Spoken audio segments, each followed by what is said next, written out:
I'm starting to like, you feel alcohol a lot more. You feel your Yep. body. I'm trying to be a bit more present with that, and just be kinder to yourself, and that, Mm-hmm. I think, especially for comedians, that means in your writing and also Mm-hmm. just in the physical world we live in. Totally. It's, yeah, just, I think physical exercise has become a form of compassion for myself. And It's gorgeous. by you give yourself that tough love, you'll get it back by not feeling like garbage. Jokes in the gym. Jokes in the gym. Not jokes in the gym. Jokes in the gym. Jokes in the gym. With Rudy Tyburczy. Longtime fan, first time guest. So Right on. Well, I'm super excited to have my guest here today. He's been a good friend of mine for many years. We met in Seoul, South Korea. We were both in the performance scene there and did comedy and hip hop. But you'll see us and you'll be like, yeah, they look like a hip hop duo. And, the Nail Brothers. The Nail Brothers. We're the Nail Brothers. Yeah. Oh my gosh. Everyone, put your hands together for my good friend, the one and only Adam Palmeter. Yay! Korean Hearts. Korean Yay! Hearts.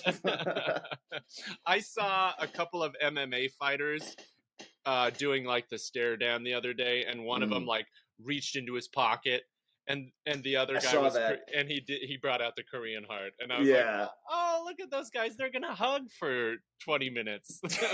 Yeah, a version of hugging. Yeah. Anger hugs. What a great way to market like martial arts and jiu-jitsu. Come for the community, stay for the anger hugs. We're gonna work it out, guys. I could use an anger hug about now some of these days, I'm telling you.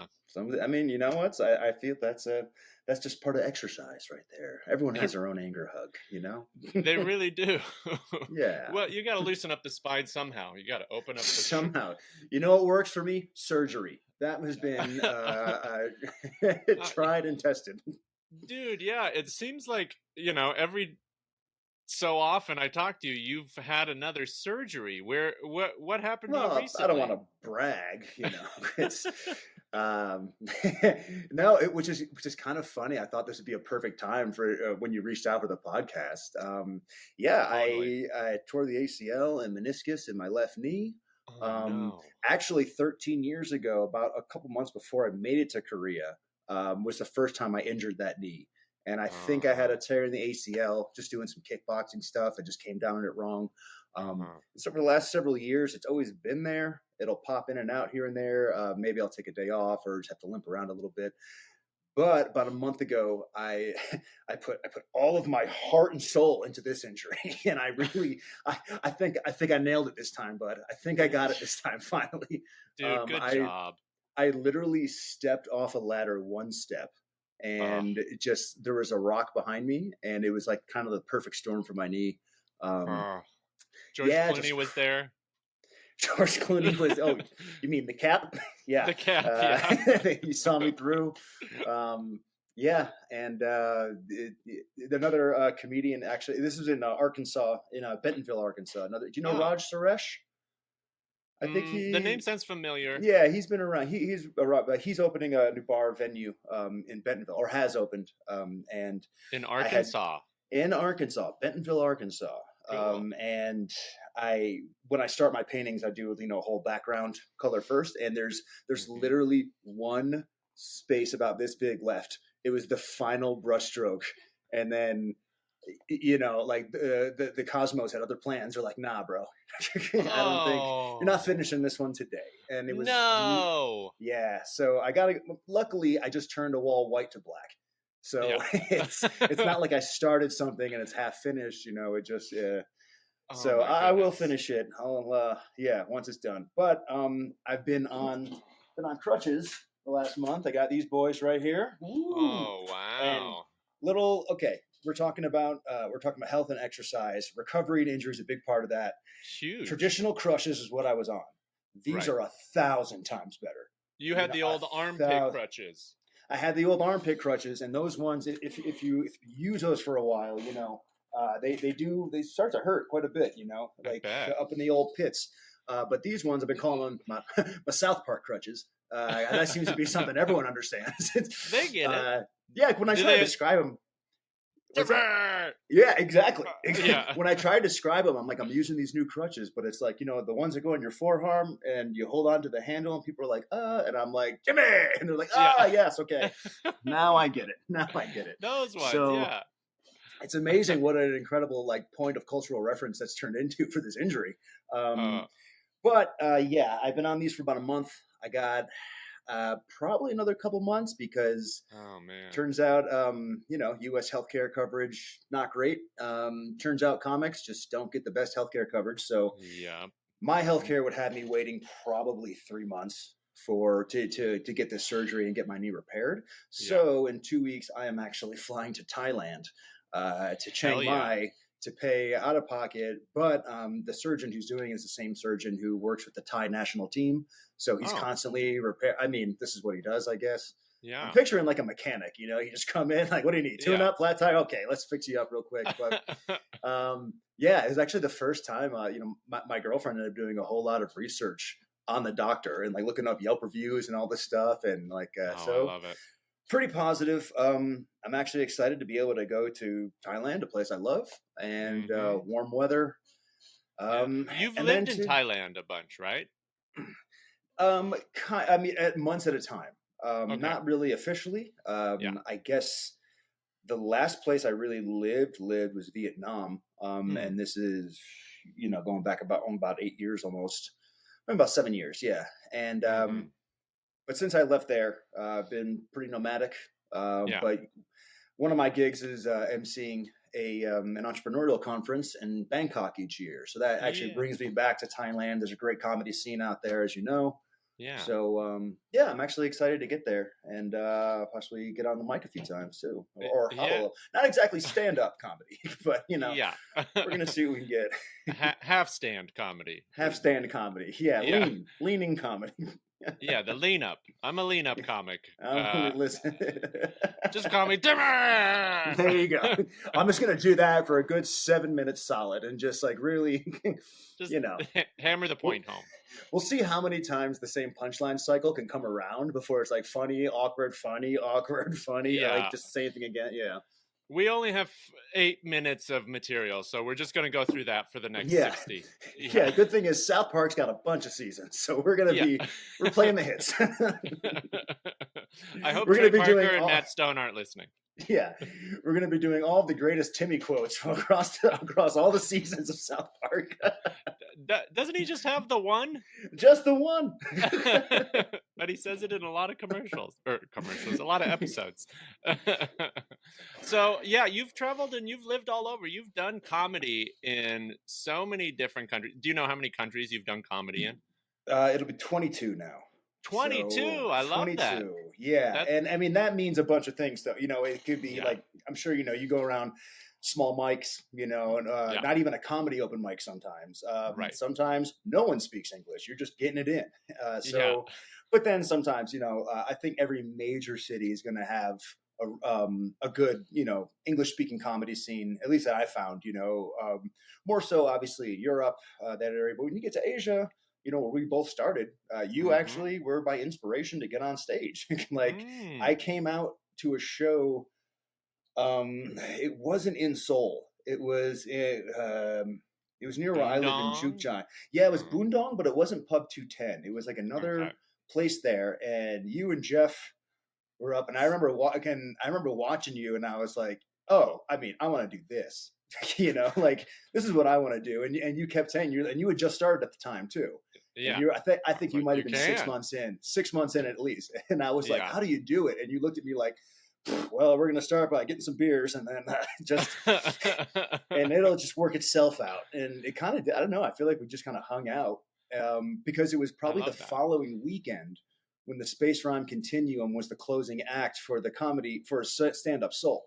And that's when I beatboxed for them. And that's when I saw the first proper comedy show was that one. And I was like, okay, this seems really fun. So the next month Always up there with you guys. Dude, stand-up Seoul and the comedy scene that we helped to create in Seoul was like, those were the glory years for, it's like you don't realize how sweet shit is until you're somewhere else. And not that I'm unhappy to be where I am, but it's just like, those were such fun times together. Like we were just working together, having fun, bullshit, and getting wasted. We were party boys and girls. Holy cannoli. That was that took its toll on my liver. Honestly, even as an adult now, not like we weren't adults then, but as like a more advanced version of this adult form we've taken. I mean, I look back at what, some of the nights and weekends, and just from a health perspective, I'm like, what are you doing? What, like it's like 12 hours of drinking, and then what do you need? Like, you need Mr. Kebab. Or I had a 24-hour Korean barbecue across the street from me. And then, when you stumble home at 6 a.m. and you're just like, bed or, samgyeopsal. And I can't go to bed smelling just like cigarettes. I need to smell like a lot of different delicious meats. Oh my gosh. My go-to is like a 4 a.m. cheesy donkass on the top of a hill. Oh my god. That's what we had last time we were in Korea together. That's what we would do when we did that your farewell tour. You remember? We would end up with the cheesy donkass, and it was just it's like, oh my gosh, grilled cheese, but instead of bread, it was pork. Yeah. It's literally what it is. Fried pork cutlet, just fucked with cheese. Dude, your heart is like, what are you doing? What are we doing? But then the other side of your heart was like, thank you. I love this. Kamsahamnida. Nay. Yeah. Oh my god. I can understand why Koreans are not always the most fond of foreigners. We're just drunk messes, but also we patronize your businesses and we pay for things. I'm happy to use all my teacher money. We bring the volume all the way up, like we, it's, How many times on buses or trains were we shushed? It's like, I learned my lesson early on. I think when when you take the bus in the morning or something, because I think someone had told me about it. And the first big bus that I had gotten on, I sat right in the front seat because I want to be able to see Korea. And the bus driver stopped the bus, and he got up and he very politely, quietly told me in Korean, and just kind of ushered me out. And I was like, sorry, a foreigner's not supposed to be sitting in the front of the bus? Is this I'm thinking Rosa Parks. And then a guy next to me who speaks English goes, oh, that seat is for old ladies. And I'm like, I see. Okay. So I'm like, if this isn't a racism thing, but a couple of friends and I got kicked out of a ho bar in Jeju Island. That takes talent. Yeah. Well, we walked in, and the guy, he worked there, he walked up to us and he was like, no foreigners. And we were like, what? You should have been like, good. Yeah, we don't like him. We don't want him here either. Exactly. And then we're like, okay. And we left. And the guy chased us down the street and was like, it's nothing personal. I'm sorry. And it was the most polite racism I've ever experienced in my life. I love it. It's like, thanks. It is, I guess, in terms on the scale of prejudice, it's probably, the most polite prejudice. I'm sure I feel like any foreigner is going to encounter something to some degree, no matter where they are. Yeah. We had it pretty fucking cushy there, Absolutely. But kind of to speak to what you said about because of that, because there was this, this huge scene of teachers. A lot of them shouldn't have been teachers, but you had a lot of people, a lot of them fresh out of college. The market there for just hiring anyone who spoke English was huge at the time, and so I think why Korea was special is you took all these different people with different backgrounds and everything and crammed them into all right, comedy. Sure, let's see what happens. And then a lot of people tried it, for a little bit, and then maybe it wasn't for them. A lot of people tried it and was like, I'm doing this for the rest of my life. It became people's careers. But I think Seoul was so magical is because there was, almost no opportunities for this kind of gatekeeping. It was so fresh. And then but then you were also given so much freedom, I never thought I'd be hosting a freestyle hip hop night in my life. But like when I came to Korea and started seeing a lot of these creatives, what that really meant, everyone just kind of took like, yeah, I'm a creative and you can just do what you want. There were venues for you to kind of like, we just put on the show and see what happens. And then, I mean, that's where I think it was so special, like, it was awesome. It was this fresh, new scene of just everything kind of packaged. Because if you went to like the Iron Mike freestyle hip hop show, you probably went to Stand Up Seoul. You probably went to go see Soul City Players, the improv groups, and like also people putting on, short plays, art shows. Like there was so much cool stuff going on in Seoul. That's the beautiful thing. I remember doing a show where I laid on a bar when the microphone went out and just performed like laying down like this on the bar, and Jeff Sinclair was like, oh my god, this guy's fearless on stage. And I was like, I'm not fearless, I'm just an idiot and I don't know what the hell I'm doing. I'm just too stupid to know anything else. Like I was a rapper in Korea. How stupid. Yeah, dude. MC Cat Shirt. MC Cat. You remember the name. I was literally just telling someone about this. I was like, no, my buddy, like we had this.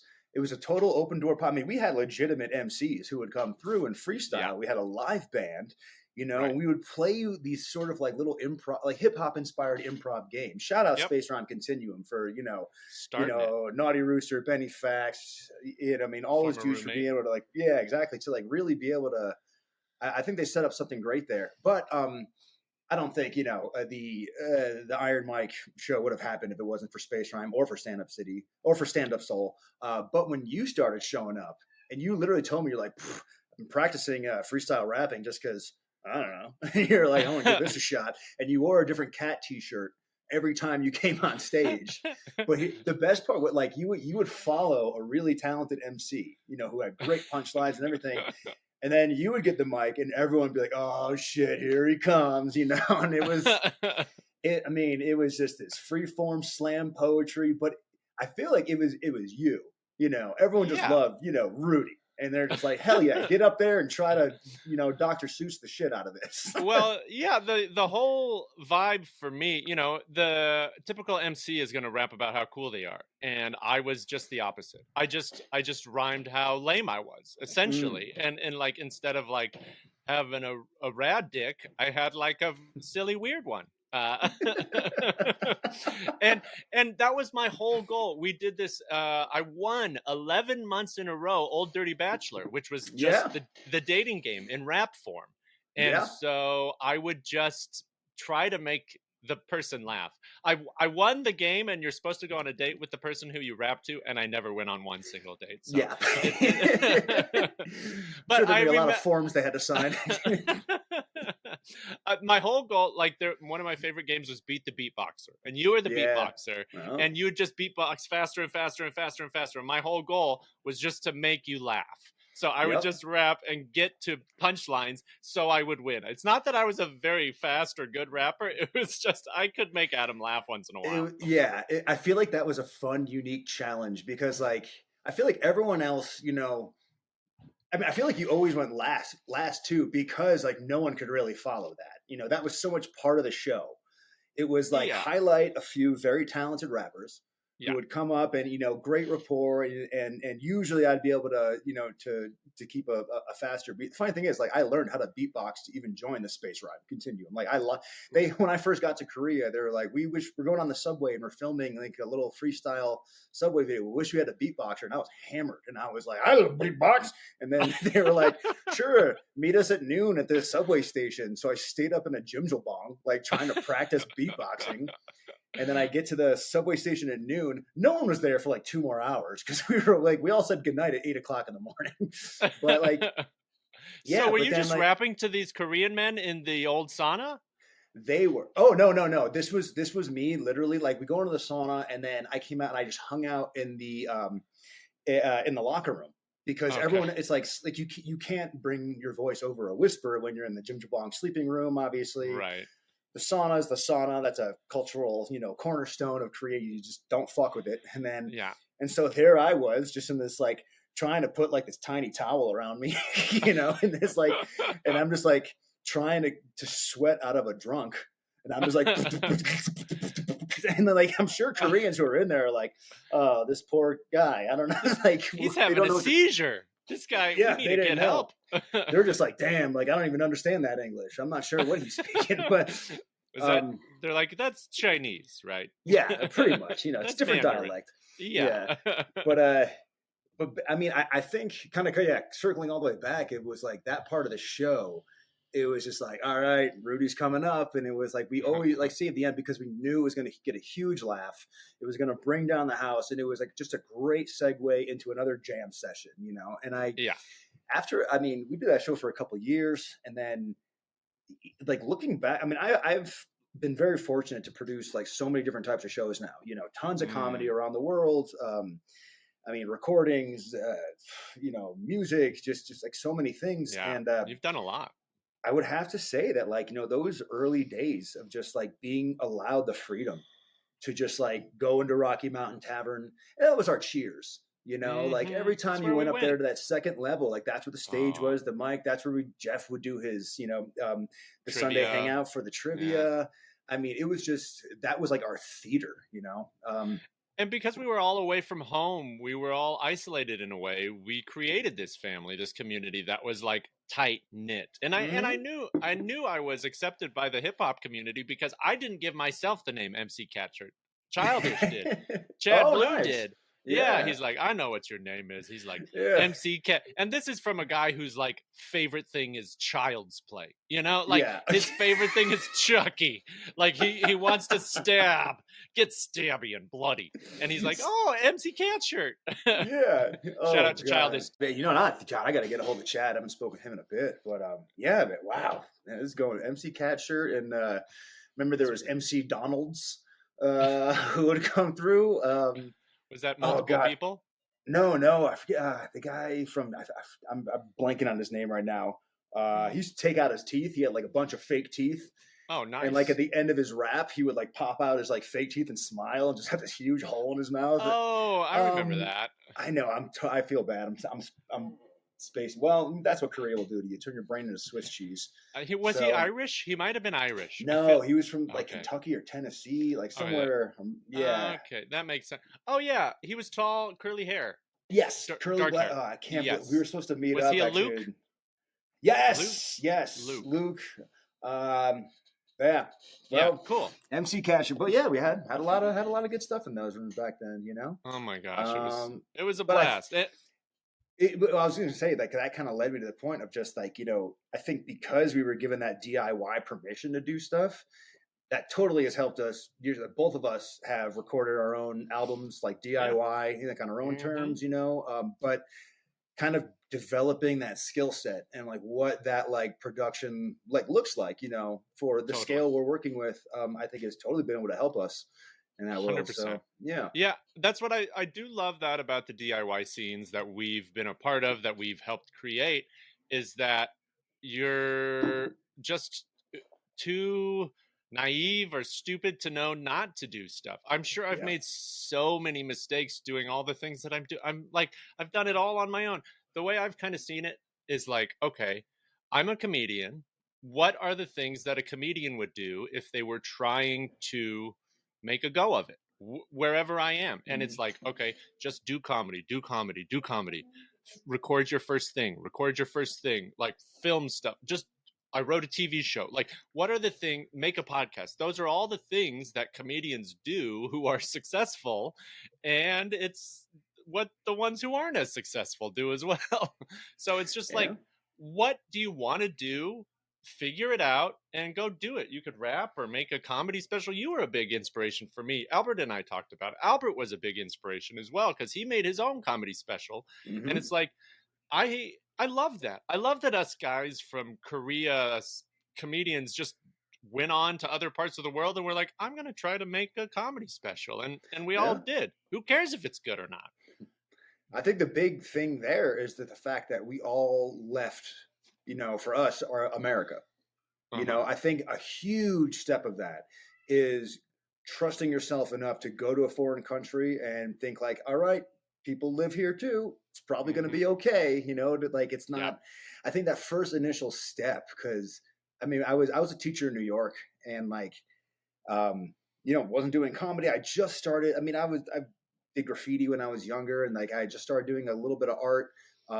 But then like trusting myself, like I was like, I'm going to go to Italy and teach English there, and just probably live in an olive vineyard or some shit. And then it was like, oh well, Italy is not hiring. Korea was just like, do you like money?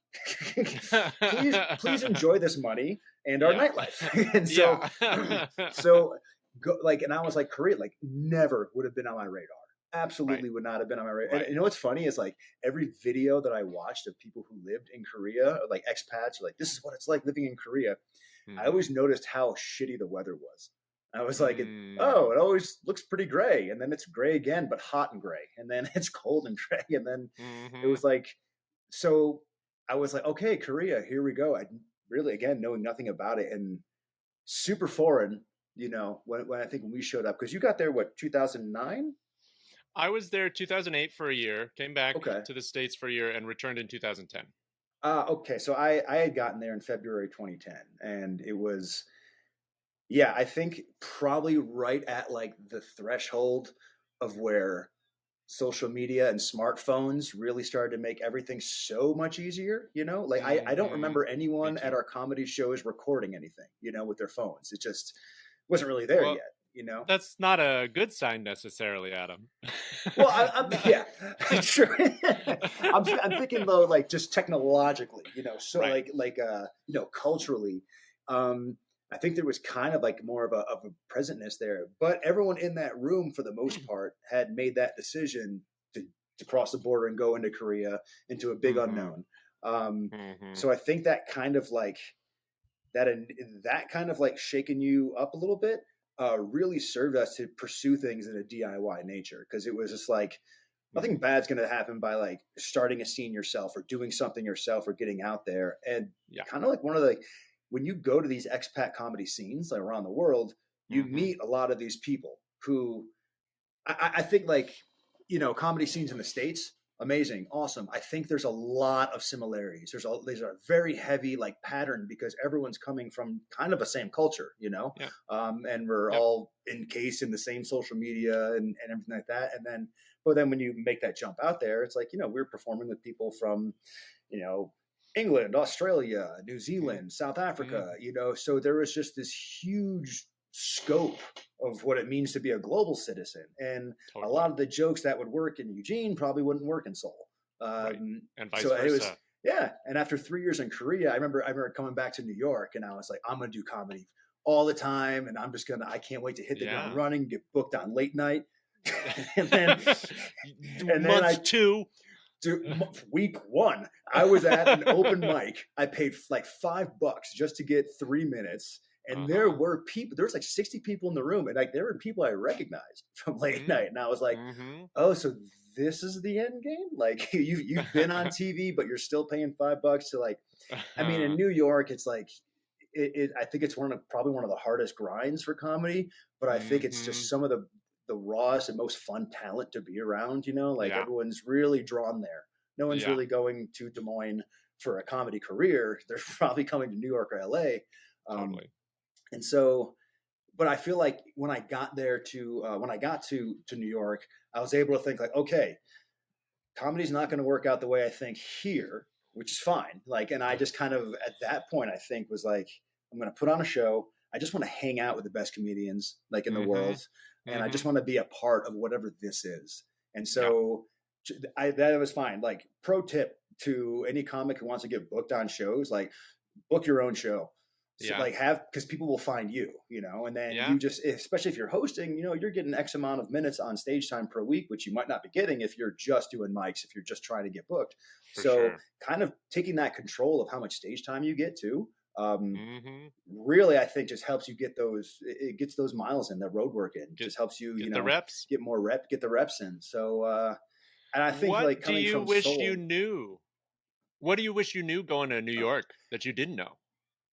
Oh boy, how to tell a joke. That would have been helpful. We developed bad habits. I think There wasn't. I think just maybe it was the reassessment of expectation. Um, Mm-hmm. I never wanted to be like I never wanted to be on TV. Like I never wanted to like write for a show. I never, Mm. these were like goals of mine. My goal was just like I just love comedy and I want to be around it and I want to get just do it as much as possible. And at that time when I got there, I thought that meant just get booked, you know. Mm-hmm. Um, but then you see the level of comedians working like endlessly, Mm-hmm. broke, walking dogs, and like and Mm-hmm. still coming up with just amazing material. And you have Mm-hmm. to ask yourself, like, how bad do I want that? It's like Yeah. maybe that's not what I wanted. Maybe there's a way to fit in what I originally wanted into, a new vision. And that's when I started being like, okay, I'm just going to book a weekly show. I'm going to book all the comedians I want. Yep. Luckily, there was like two other shows that happened within like a 6 block radius at the exact same time. So a lot of these like comics who are doing well, they would just do the rounds on Tuesday night. They would Oh, okay. do 3 shows in a row, but then you would, Michael Che would pop in, like Yeah. like Mike Kaplan constantly, Nick Yeah. Vodarat, if you're familiar with him, Mm-hmm. just like He's absolute hilarious. beast. So He funny. would come by and he would like, oh, and I was like, do you want to get up? And he's like, can I just do like 5? And it would be 30, and he would just murder.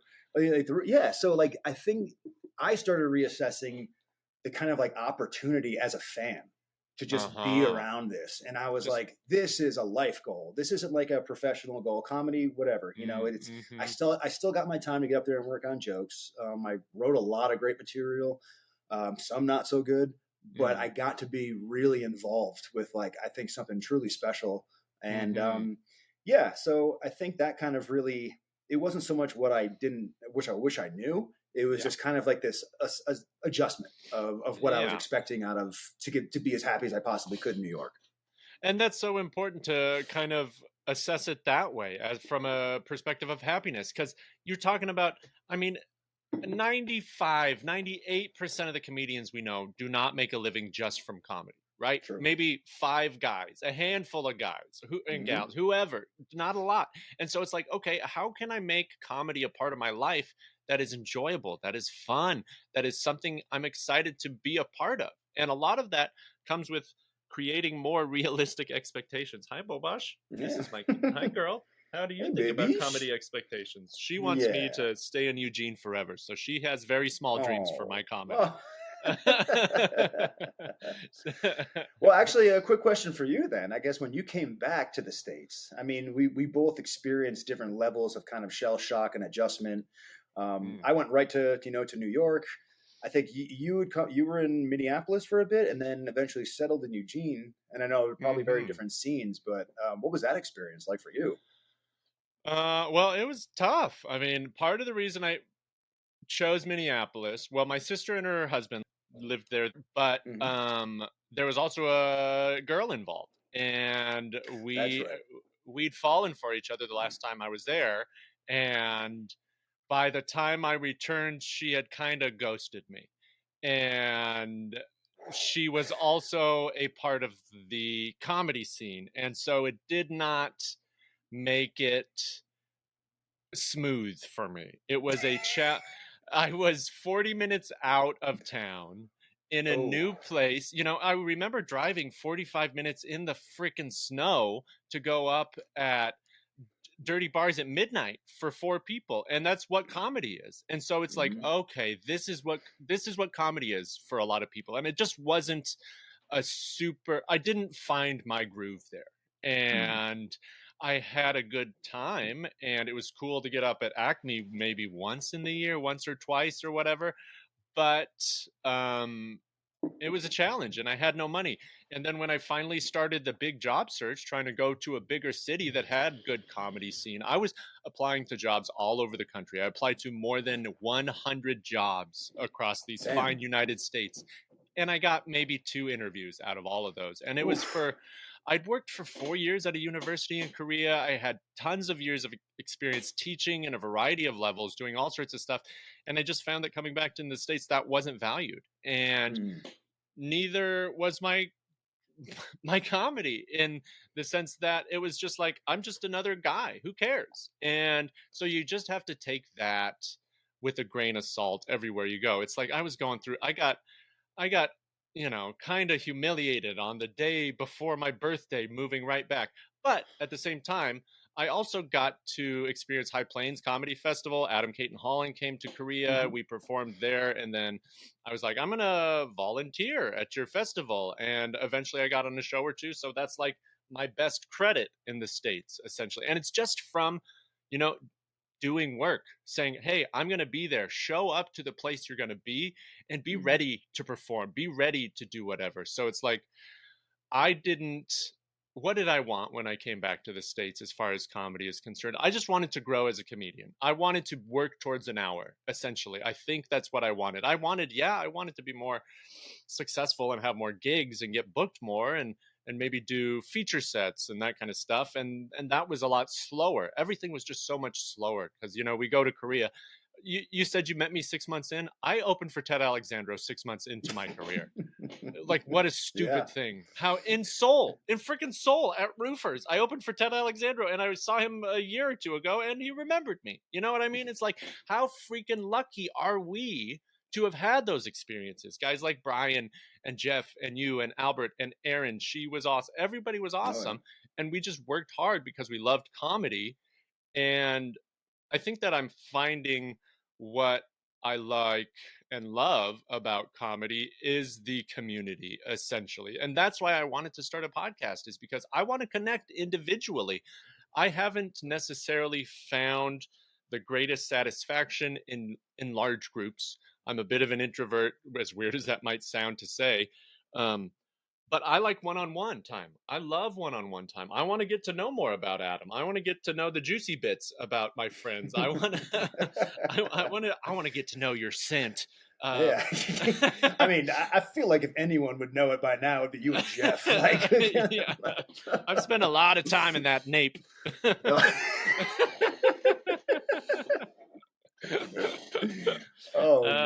Yeah. And so it was just, you have to assess your expectations and reprioritize. And that's another thing I'm doing right now, is reprioritizing. I love comedy and I want to keep that love of comedy because I've had a challenging year. And so it's taken a backseat to some other stuff. And right now I'm excited about this podcast. I'm excited about another thing called 5-minute workouts that I've just started. I'm on Patreon. Check out my 5-minute workouts on Patreon, dog. And I've just been recording those here in the snow or in my little room and stuff like that. And so it's like, how do I continue to progress somehow? Because I did meet that goal of filming a special. I filmed it here on my 13th anniversary in my hometown at Lucky's.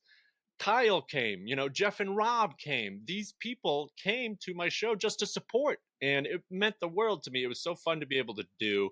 Has it gotten me anywhere or anything? No. Has your special gotten you much? Maybe. I don't know. Made it to the podcast. There you go, baby. Well, that's actually like a really good point, because I think like I love the community aspect. I'm a community person. Like I love to put on stuff and just see things come together. Comedy makes that very easy because comedians are always looking for stage time. People always like comedy, good comedy. So. But what's interesting is like in comedy scenes, like I look at all comedians as artists first, creatives. Someone who's a creative, for the most part, largely unsure of themselves, trying to figure out how to navigate not only a social scene, but like their own artistic voice on a stage being performed for people live, for nothing. It's an attention-based economy. Like drink tickets, maybe some money here and there, you don't get much. So it's it's a unique way, like how the inner workings of our society works is not based on like tons of money. This isn't Bitcoin, damn it. But what's interesting there though is like, I feel like if you have the desire to do comedy and you perform, like, yes, I think you're an artist first and foremost. You're a creative. That doesn't mean you can only do comedy. You're able to put this into the form of like a new podcast or something that's also very, special to you, which is health and exercise. Now as an official trainer, congratulations, by the way, no strong, small feat. Thank you very much. You've been able to join that passion with another one of your passions. Right. In my case, like comedy has turned into like I said, I'm a community person. it kind of fed my art career as well, as my art career also started to feed comedy a bit. What that looked like when I was in New York is, I'd spend a lot of days. I used to sell my artwork on the street in Brooklyn. So I'd be out there. I had a laundry cart with all. Remember, I used to paint all those records. I would paint like city skylines on vinyl records, on like hip hop vinyl records. I've got some of your art in my room. Oh, the Eugene one. That's right. Yeah. But I would do that during the day and then do shows, go to shows or beyond shows or run my show at night. And so if people didn't buy art, I would usually say, hey, come to a show. Or if they did like the comedy show, I'd be like, oh, actually, like, do you enjoy art? So like they ended up feeding each other a bit. What that looks like now in a kind of graduated sense is that I kept on putting on shows, different, not just comedy, but like, music shows, recordings, just all different types of stuff around the world. And what that looked like then is just kind of growing around in different scenes and just meeting people. Yeah. What that's led to me now is that I start doing, it started out as like kind of like a comedy coaching thing, whereas people because I mentioned one of my gigs is for this entrepreneurial conference where people get up and they tell their story becoming an entrepreneur. This particular community called the DC is really, it's about everyone kind of working together, but there's no comedy there. So I found a community of people kind of like comedy, but without the humor.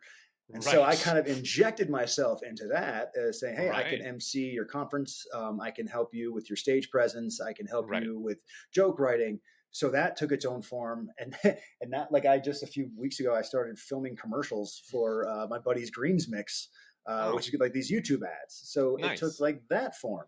So I would say like, comedy is not a standalone thing. Like stand-up is, personally, I think stand-up is probably the ultimate art form. I really think like a good stand-up is probably the ultimate art form. Because it's probably the most important. And I truly say that because like it's so influential the way that a politician would be influential. Like if, if there was, this is why, I do love Jon Stewart. But like politics aside, I think if he were to be in a debate against any other politician, he would wipe the floor with them and people would applaud it because he is just so good at comedy and he knows the politics. So he could be the left's Donald Trump.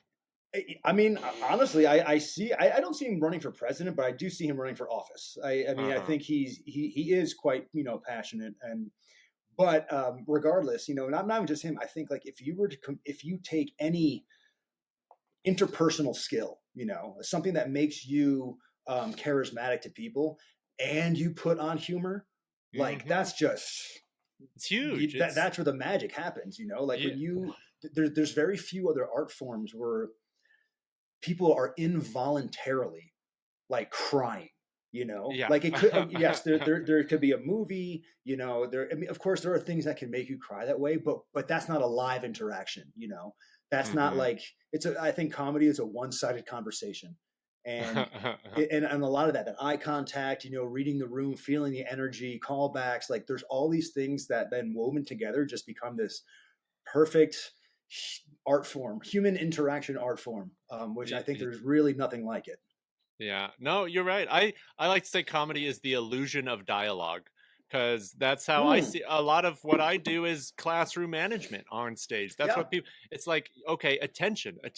We need to get their attention. How do we do that? And so that's constantly the goal of me on stage is how to, job number 1, get their attention. Job number 2, keep it. So that's what I'm fighting for on stage. It's like, okay, I have these people here. I want to make their time worth it, even if they're not busting a gut the whole time or a nut, whatever you bust or don't bust during a comedy set. It's not my business. Not my business. Something happened in those pants and I'm glad that I was a part of it. I've seen people make out while I was on stage and I was like, ooh. This is, I normally want laughter, but I'll take heavy petting. It's just heavy petting. I've never had anyone make out. I guess I've definitely fallen asleep. That's happened, or drunkenly passed out. That's but yeah, either. I should let's create a nap time comedy hour where the comedians. That's our next show. It's just like sleep to comedy. It's sleep like to comedy. comedy. Like, honestly, it's not that good.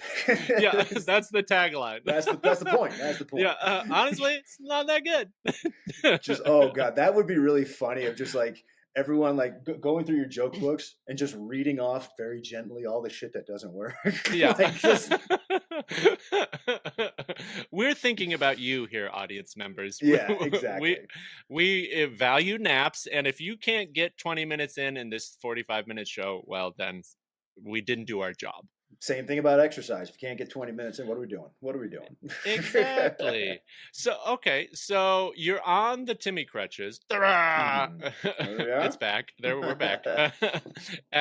What do you do in the meantime to like not go crazy or to like move your body or what physically, mentally?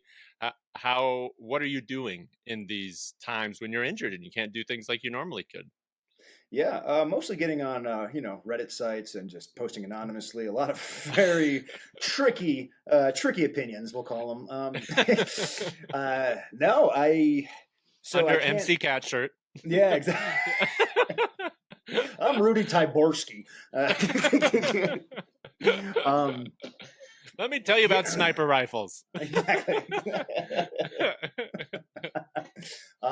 Yeah, basically, so most of my work is painting. So I do a lot of like artwork, painting murals, design work, things like that, as well as stand up.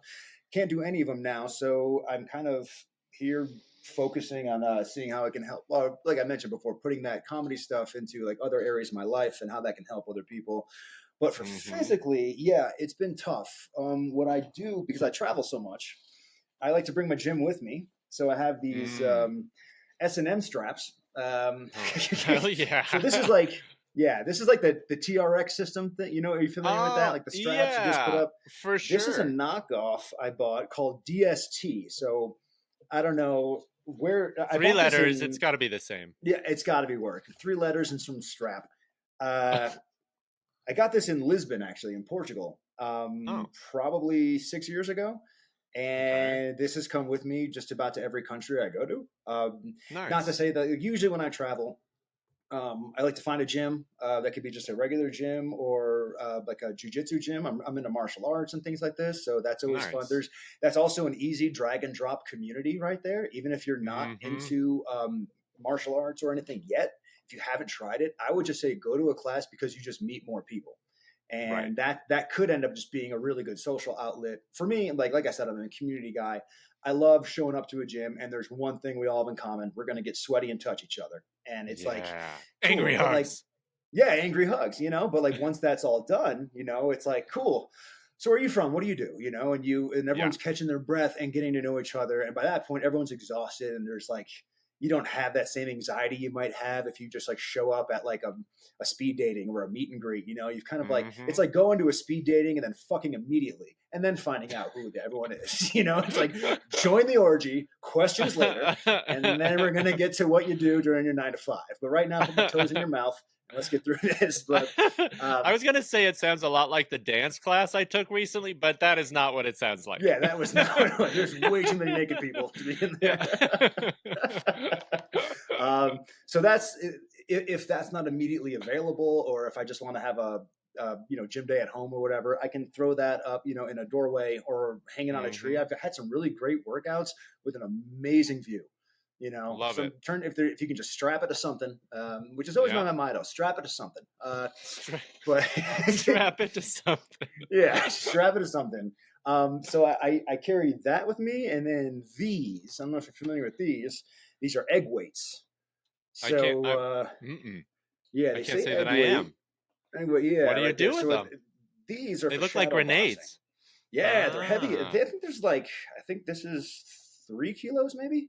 Or maybe 2 kilos each, but they're just basically a little piece of iron or whatever unprecious metal this is with a little rubber strap, and you put your finger in like that. Yeah. And Put your what you finger do with where? this, There you exactly, go. you strap it in. That's what you got. You strap it in. Yeah. So you have Oh these, and my, then you can do a little like shadow boxing, and it's like, and it does become a full body workout, or you can get a little jog in. totally. They look Yeah. super weird when you're going through security for a flight. I don't know how. I've had to try to explain in so many times that these are not a bomb, and then Yeah. you put them on, and then I usually try to do that Pan's Labyrinth thing with these, like, like Yuck! I love Stop! that, and that usually disarms, that that the security agent. I'm like, look, it's just weird. Oh my god. That would totally just make them be like, what the fuck? Go get out. Yeah. Go I'm like, away. exercise. And I'm just- You're a fucking psycho. I have honestly never seen those, but they're brilliant. They're great. I got these, like, I think probably it was March 2020, like right when everyone started getting hyper targeted for home workout stuff. Mhm. I mean, these two, and then a jump rope. That's pretty much, it all goes in the same bag, and that just comes with me wherever I Yeah. go. And it's yeah. I mean, I think it, like I said, if it's so I guess kind of coming back to the theme of the show, exercise, health, and things like this. I don't think I'd be able to live the life of a comedian or creative without a physical outlet, something that's gonna like really drag me out, because it's Mhm. obviously being a creative, and maybe typically a lot of people feeling tough about themselves, or like a bit more prone to depression, or but more on the sensitive side. And then you couple that with like, oh, but your office is a bar. Yeah. Like, you get paid in drinks. I mean, when I was in New York, it was like, yeah, there's tons of drugs everywhere. It's a lot of late nights, and it's a lot of partying. For sure. But I think it's a specific brand of camaraderie. When you get, let's say, like my show, like it wasn't always a ton of people in there. Sometimes there'd be, a small amount of people, but it would a lot of comedians would just come hang out, and it would just be comedian after comedian speaking to the community about like, yeah, well, I suck. You want to hear about why? And then it's like, here's a really good joke about why I suck. And then everyone laughs. And then that comedian gets really like validated that, that this writing process and this theme is working. And so you end up living that. And so you end up start writing, like, how can I write the best joke where I'm the enemy? And that takes a toll on you. But then what I found is like, I grew up as a very heavy kid. I was like 300 pounds in high school. And so like, I feel like that's probably my comedy, origin story in a way, coming from that. I'll make them laugh someday. Exactly. You son of a bitch. Yeah. But like, you meet other comedians who are the same as you, probably same background. Like, oh yeah, so like now I have a relationship with food. I don't, so it's like, but it's such an important part of it. I realize is like, yeah, like I love to party. I think that was always something that really drew me to comedy in a way. Like at that time in Korea, it was like, oh, we could be on stage, and like in every show wasn't just like a show. Every show was a party. Yep. Like, I mean, if you were going out, you were going out. You were there for the night. I mean, we all had to teach in the morning.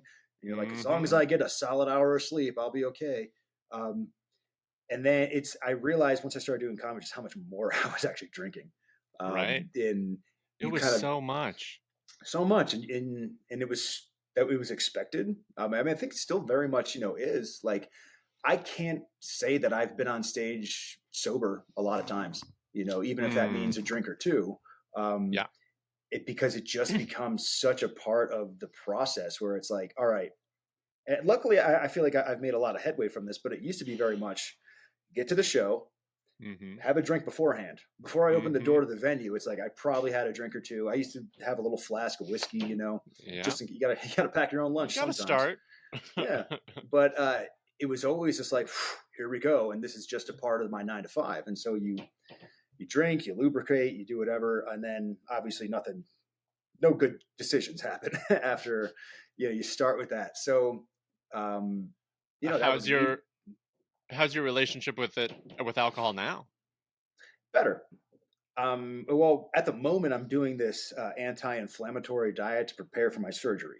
Oh, I love So it. I'm not like no carbs, no sugar, no Oh, booze. It's been I don't know, maybe 2 or so weeks of like mm-hmm. really doing this. Feel way How's it better. feel? Good. Yeah, great. Obviously, there's no shows out here in the Rockies, but you still do writing, and I think when you get breaks like this, it helps you, see things a bit more clearly. Obviously, that's not to say I haven't been in this position before, and I haven't gone right back to just Mm, like showing up in a new room, mm-hmm. and I think like whenever I travel, most of the rooms I'm in end up just being new, or Mm-hmm. like the scenes Totally. I'm meeting are new. I just did a show in Kansas City for the first time about a month ago, and new comedians I didn't know and everything, and they're like, "Hey, we got a whole barrel full of White Claws if you want." I'm like, "Don't mind if I do." And then Yeah. I had a great set, great show, great night, but still, like you can't help but notice, like maybe I did need this right now, Yeah. for better or worse. Um, Mm-hmm. so I think now, I mean, I'm 42. I'm starting to like, you feel alcohol a lot more. You feel your Yep. body. I'm trying to be a bit more present with that, and just be kinder to yourself, and that Mm-hmm. I think, especially for comedians, that means in your writing and also Mm-hmm. just in the physical world we live in. Totally. It's yeah, just I think physical exercise has become a form of compassion for myself, and It's by gorgeous. you give yourself that tough love, you'll get it back by not feeling like garbage. Mm-hmm. I think it's so. I want to go back to something you said about the stories we tell ourselves and how the content of what we say. Stories are so powerful. And if we're up there on stage telling everyone what a stupid piece of shit we are for 5, 10, 30 minutes, that's what you think about yourself. How, Mm-hmm. and so it's like, that's why I turn over material so much, because the stories I'm telling myself are not always the same. And sometimes I'm writing jokes about stuff where I do feel ugly about myself in some way, where I do feel conflicted or upset or unhappy or whatever. And yeah, I want the joke to be about me because I'm not making fun of you. I'm making fun of me. Mm-hmm. But you got to be careful with those words that you put out there in the world, because those are magic. Words are Yeah. are honestly magic. I believe in the power of words fully, and that's one of the reasons I love comedy so much. And so I'm glad that people are at least thinking about that. You know what I like? Mm-hmm. That's a consideration you should have as a comedian. Like, what am I saying about myself, and how is that affecting my mind? How is that affecting my mentality? Am I going to be Yeah. better for it? Are these people going to be better for it, for laughing at me for being a slob or an idiot? And the cat says no. And they are. They want their pound of flesh, and they will have it. They stumbled into a bar and didn't realize there was a free comedy show happening, but they have demands. Yeah, uh, exactly. And it's to make fun of yeah, the person that's ruining their night. So if you're not yeah. going to do it, we'll do it. You know, it's interesting though to see that I think we're right on the edge of like a part of culture where it's finally becoming accepted to not drink and to treat Mm-hmm. yourself better. And there's this Mm-hmm. wave of positivity where 10 years ago there was really no one out there just like, I mean, I'm getting hyper targeted. Maybe it is my age now, but like targeted for like how to stop drinking as an adult male, or just like, and then you get like the t-shirts, like it's a Palmeter thing. You wouldn't understand. And just, so, but like, there is this push of positivity that I've been seeing, not just in comedy. I mean, I hope it picks up more speed. Um, Mm. of just comics who are like, yeah, getting sober stopped working for me, Yep, or, and totally. there's obviously, I think a lot of like, we as creatives are afraid that when you remove that darkness, that it takes away that edge. Mm-hmm. And luckily have found the opposite in my experimentations with sobriety, Mm. where it's like it doesn't slow down the writing. It changes the content, I think. Yeah, But I think one of the most valuable things comics can have is fresh perspectives consistently, and that yep, means big changes in your life. totally. I love seeing some comedians who are out there now who are just like, yeah, I love you. And we're like, get Mm-hmm. over it, like that we don't have to like, make fun of ourselves. And actually, a comedian in New York, Will Winner, a buddy of mine who I knew from he was known in the scene, the comedy scene in New York, as this glowing ball of positivity. And I think in the last few years, took a break from comedy, became a dad, and he has just recently restarted coaching comedians, almost like kind of specifically about healthier lifestyles, I love mindset that. kind of stuff. And it's not this like, shady, this dude who's just barking at you, telling you like, you need to get your shit together, like you don't know what love is, and just all this. And it's just this total like velvet glove approach of just like, you are awesome enough, and I just want to help you have better days. And it's just like this. I think actually you should, Will the Winner on Instagram. I'd love to have him on the pod. He's an awesome guy, great comedian, great human being. I haven't spoken to him in probably years, but like I guess I say this because like 10 years ago in New York, he was like this glowing ball of positivity, and that was like the thing. And it's like, why was that such a strange thing back then? Because everything else was this dark pile of shit for the most part. And so, but I am happy to see more and more of this, like, comics, or ones that I know of anyways, and especially the youth. Like, people aren't drinking like they used to. Kids don't want to smoke cigarettes, I mean, I think weed and mushrooms are doing fine. But like, they're around. Yeah, but I think the stuff with the traditional harder edge to them, like alcohol, like cocaine, things that are just like, always have been bad, and now we're just like, oh shit, they are bad, and now it's like, so it does give me optimism I love that. create it from a creative aspect. Maybe these crutches aren't needed, these ones are. Those are like, but like, booze and drugs maybe not. So I love that. That's such a beautiful message, and that's essentially part of what I'm happy to talk with people about. And that's where I want people to head, is like, okay, you don't have to change everything about your life, but just be a little more conscious about it and see how that feels. And it probably is going to help you feel better. Yeah. And when I had my second back surgery, I've had two back surgeries, one pre-Korea and then one afterwards when I was in New York. And the second one was actually much worse.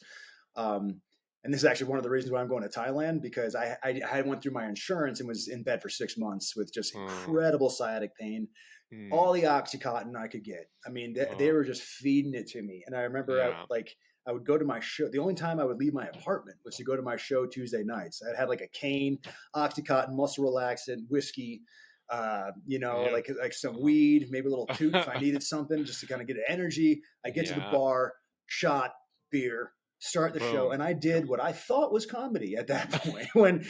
when in all actuality, it was just me like, "Hey, everybody, fucking the show," and just like half nodding in and out with just this opiate head, And I remember at one point, it was like right towards the end. Tim Dillon. Yeah. So Tim Dillon, he would do my show, and he was on this one, and he's an ex-addict as well. And I remember him coming over to me and be like, "Hey, how we doing? How's it going?" Because he knew about my back injury, and I was like, "Oh, yeah, pretty well." I'm doing good. And like we had a conversation, and he wasn't. I mean, he was just saying, "Yeah." He goes, "So what's the plan after the surgery?" And like, coming off the drugs, and we had a little chit chat about that. And I was just like, "Oh man, like maybe he thinks that I'm going to be, something good someday. Like maybe like there's something there." And in all actuality, I think he was just checking in from like one addict, seeing somebody who might need some help. Luckily, when I came off of it, it wasn't as intense of a battle. I know a lot of people have had it much worse. So, but for me, I had supplemented with so many other drugs. I was able to come off of the oxys pretty seamlessly. But that entire experience helped me reshape. Like, it made me realize I didn't want to be in New York anymore. It made me realize, like, okay, I need to probably best to get out of the relationship I'm in, best to get out of the city I'm in. And then my cousin, who happened to be in Vietnam, was just like, "Yeah, sell all your shit and move here." And so I drunkenly bought a one-way ticket to Vietnam. And then I woke up and was like, looks like I'm going back to Asia. And but that was like the Band-Aid that just kind of had to be ripped off, which essentially led to just a healthier life, because you started meeting people who weren't just consistent drug addicts or really good at being bad to themselves. I got back into an expat scene of very varied creatives from people from all over the world. So that, I think, really kind of like brought me back to center a bit and just started a road to becoming more healthy. And I think that there is something to be said for both communities of like-mindedness and different-mindedness. I Mm, think that you need both of those kinds of communities in your life. And I think you even mentioned it to me once in a previous conversation we had about, like, have you ever done like a festival or something where you're one of the few comedians as opposed to one of many comedians? And that was like my experience at Oregon Country Fair. Is there was a handful of comedians and a ton of hippies, and it was mm, just like great. It was so much fun to have that experience of being part of a whole while utilizing your gifts and yeah. not being the same as everyone else there Mm, necessarily. I think that there's something valuable in that. There's also something valuable in being a part of a community with like-minded individuals where you can really get deep and granular and into the stuff. mm. I wanted to reflect that to you and say thanks, because I think that's an important consideration and something that you've brought up before. Oh yeah. It's so cool. As we're finishing, maybe a couple more questions. Yeah. Before, do you have what are your goals moving forward? Do you have goals either related to physical stuff or comedy or creative or art? You're a huge painter. You paint all over the world. That's so cool to see. That's one of my favorite things is just watch. Ooh, I want to do a 5-minute workout in front of one of your murals. That would be so Yeah. cool. Is to do Oh a my 5-minute. God. I can't. Yeah, give me a map, dude. Oh my gosh. There you go. Let's create the app of 5-minute workouts in front of Adam's murals. Oh Yeah. my god, I'm doing it in front of like a fucking outhouse in Nebraska or wherever the hell Yeah. you painted it. That Colorado, yeah, it's actually down the road from where we are right now. Oh, that's But so cool. I know I got to paint a shitter. That was pretty fun. But, So yeah, what are yeah. you looking to accomplish in the next year or so, or Oh whatever? man, I feel like I feel like just kind of staying the course. I can't think of anything so big picture that it's this massive thing. I would love to do more art festivals. I'd love to do more comedy festivals. Mm-hmm. I'm writing a fresh chunk of teaching material, which Oh, fun. I think could be. What I've been really fun is like putting out like little micro albums, like giving I love that. yourself. So this conference that I MC for, I always do a comedy show. But that's Mm-hmm. like part of the thing, and it breaks up the day really nice. And I usually talk about my regular bits. But last year I started writing for this community of like entrepreneurs, people who are very business minded. It's a whole community, and it gave me a really good challenge. So for six Mm-hmm. months I was writing, like, it was only 10 minutes of material. But Mm-hmm. for 6 months, it took just organizing and practicing it, because this isn't material that I could just go out and practice at a mic. It's Right. that specific that Right. it was for this audience. So there was very little in terms of like live preparation. There was almost none. Um, Mm-hmm. and that was a big challenge and also a bit of Mm-hmm. anxiety. But I mean, it went Sure. off great. I really enjoyed it. And now I'm like, okay, cool. I want to do one about teaching, because that's actually something I'm very passionate about and always have been. Mm-hmm. And I don't know if you're familiar with bored teachers. It's like this consistently touring comedy tour of comedians who have in some way been in the educational system, or teacher themselves. And so all these and the entire audience is just drunk teachers, which Yeah, is like kind of like Korea in a way, which for is like sure. but when you get those niche audiences, I think your jokes hit way harder.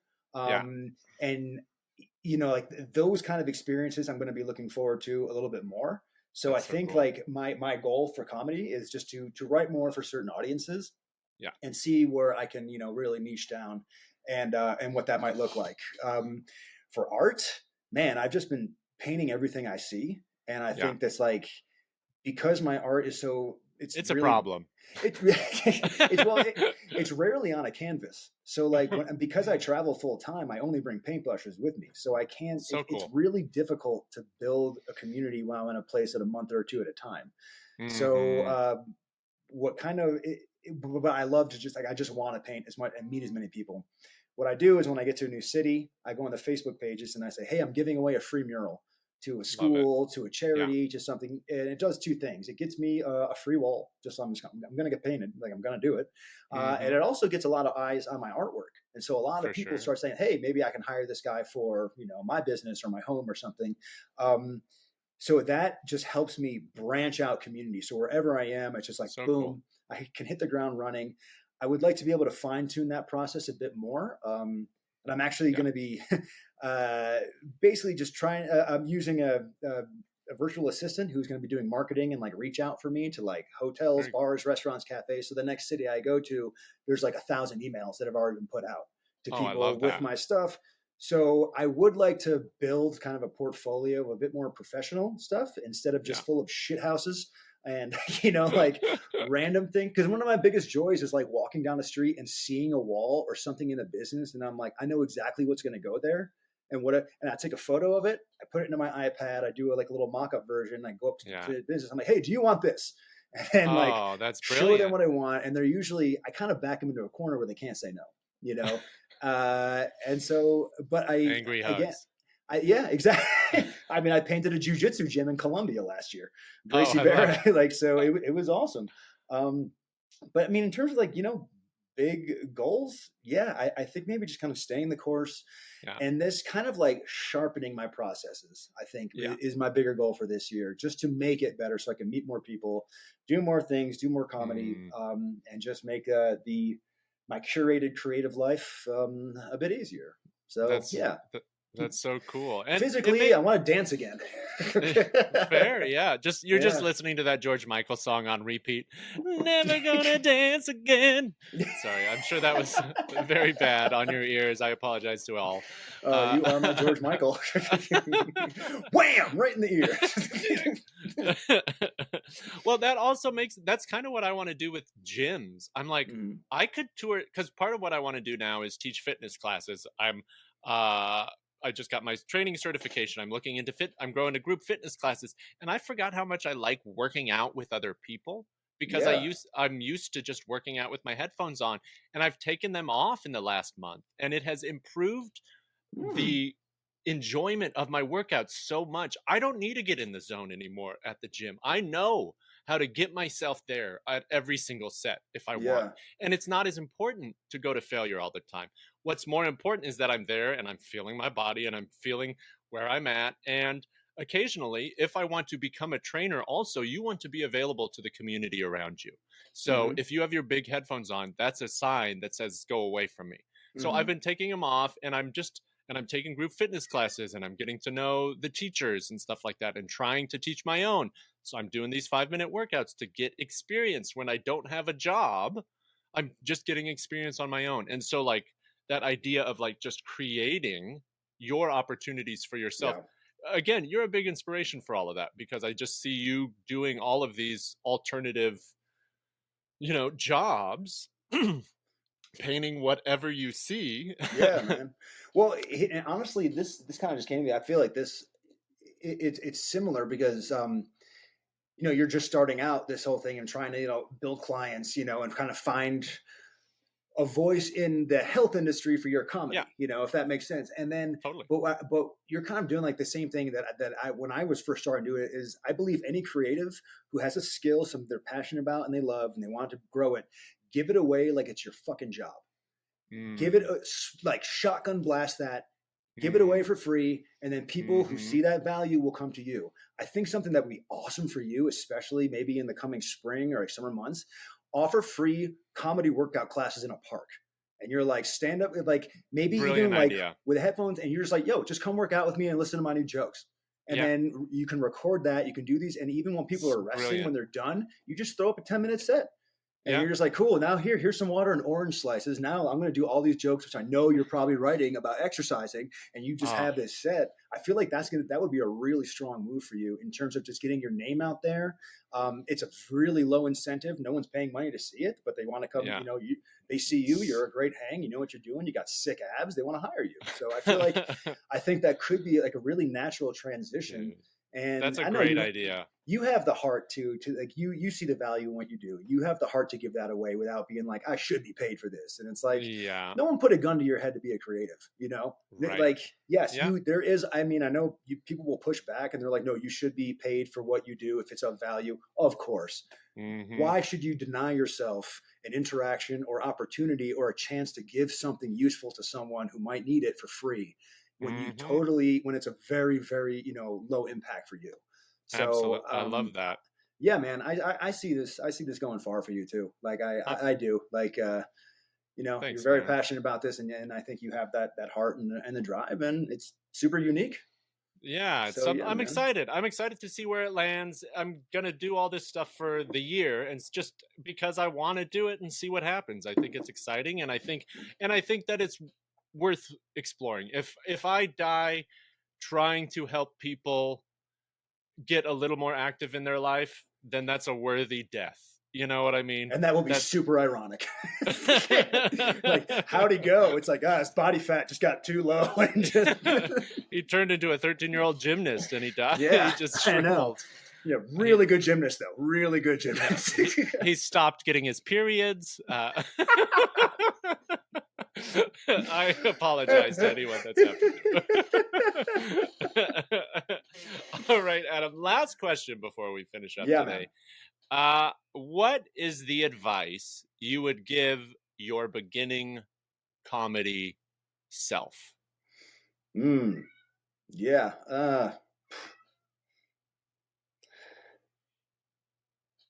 Tread lightly, maybe. Well, and I mean that in a way, whereas I think when you first start comedy, being on stage is so intense, like the feeling of it, and just like you really, when anything is that intense, I think, and it's a creative process, you're naturally going to attach yourself and your self-worth to that very easily. I mean, there are times like when, Stand Up Soul was always a lot of fun. I did really well at those shows. Like my first 6 months out of the gate, like I don't think I bombed, like I always did like at least like okay or better. And I think that was like the audience, like a lot of the jokes for like that audience. But I remember the first time I died on stage, and it was just like, I need a month of like, like I just to try to come back from something like that. So I would say like, because I'm sure you remember how intense that was, it was like getting up for your first time. It's not just, it's the performance, it's your material, and you're just you're not familiar with those feelings on stage in real time. So I guess I would say to myself, like, look, like have fun, which I did, but sometimes coming home with a show is tough, because especially if it's not good, it just follows you. It did for me anyways. Like, if I had a bad show, it was like my statement to the world, Right. Actually, the biggest bomb I ever had, and actually this is right before I moved to Vietnam. This guy, Noah Garden Swartz, great comedian, used to run a show at the Creek in the Cave called High Five. And it was 5 comedians. And the whole thing was you had to smoke a blunt before you just walked on stage. And then you do your set. Like the audience is high, and it was kind of a comedy show for comedians. And the audience, maybe 25 people, all very well respected comics, the owner of the club's there. And I was like, all right, I just gotten out of a relationship. I just realized I was moving to Vietnam, and I hadn't totally processed it yet. And he introduced me as saying like, all right, your next comedian, well, his girlfriend just dumped him and he's losing his shit. So he's moving to Asia. Anyone else? He brought me up. And I was like, and I mean, he did it because it's like maybe some good fodder to start with. And I went up there and I tried to process it, and I was just so stoned, and it just went downhill very fast. Within a couple minutes, I was like, you know what? You guys don't deserve this. I'm gonna give my time to the room. Like I surrendered. That's how I left New York. And it was just like, no. I know. I mean, I had like my own like goodbye show for my show, and it was fine. But it was like the week afterwards, and that followed me for a long time, because it wasn't just an audience; it was peers that I respected. Yeah. And then I wore that. I took it to Vietnam with me, and I was just like, all right. But then it's like the realization of like, you don't have to carry it with you, Right. No one else in that room is going to remember it unless I bring it up. Right. So, I guess if there's any advice for any creative, comedy, especially, but any creativity, just, tread lightly, be kind to yourself, and don't be so precious with everything. I know. No one fucking cares about you. That's the big bottom line here.